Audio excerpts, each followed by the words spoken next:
जलियांवाला बाग खून से लिखा गया बैसाखी का दिन 1919 13 अप्रैल।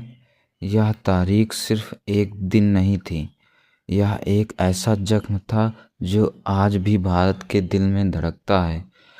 पंजाब की धरती जहां उस दिन बैसाखी का त्यौहार था, खुशियों का दिन, फसल का दिन, नई उम्मीदों का दिन। सुबह की पहली किरण के साथ ही अमृतसर की गलियां लोगों से भरने लगी थीं।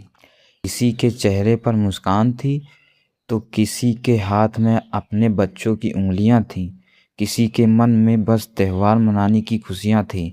लेकिन किसी को ये नहीं पता था कि आज का दिन इतिहास का सबसे दर्दनाक दिन बनने वाला है।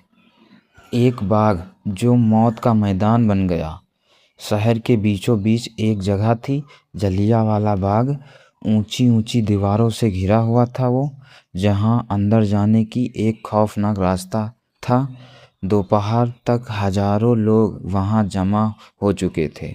कोई भाषण सुनने आया था तो कोई अंग्रेजों के खिलाफ अपनी आवाज़ उठाने आया था, और कई लोग तो बस बैसाखी का मेला समझकर आ गए थे। बच्चे खेल रहे थे, औरतें बातें कर रही थी, बुजुर्ग शांति से बैठे थे। हर तरफ एक सामान्य सुकून भरा माहौल था। लेकिन ये सुकून तूफान से पहले ही खामोशी थी। दूसरी तरफ एक फैसला लिया जा चुका था। उसी समय शहर के एक हिस्से में एक अंग्रेज अधिकारी अपनी योजना बना रहा था। उसके चेहरे पर कोई गुस्सा नहीं था, बस एक ठंडी सोच थी, इन लोगों को सबक सिखाना है। वह अपने सैनिकों के साथ आगे बढ़ रहा था, बिना किसी रुकावट के। उसे पता था कि वो क्या करने जा रहा है। वो पल जब इंसानियत हार गई। शाम करीब 5 बजे अचानक जलियांवाला बाग के उस एकमात्र रास्ते पर सैनिक आकर खड़े हो गए। लोग समझ नहीं पाए कि क्या हो रहा है। कोई चेतावनी नहीं दी गई, कोई भीड़ को हटाने का मौका नहीं दिया गया, और फिर एक आदेश दिया गया, फायर। गोलियों की गूंज और चीखों का तूफान। गोलियां चलने लगी, एक के बाद एक लगातार। आवाज़ इतनी तेज कि कान सुन्न हो जाएं, और डर इतना गहरा कि सांसें थम जाएं। लोग इधर उधर भागने लगे, लेकिन जाएं तो जाएं कहाँ। चारों तरफ ऊंची दीवारें, एक ही रास्ता, और वहाँ खड़ी बंदूकें। कुछ लोग गिर गए, कुछ अपने अपनों को उठाने लगे। माएँ अपने बच्चों को सीने से चिपका रही थी, लेकिन गोलियां रिश्तों को नहीं पहचानती।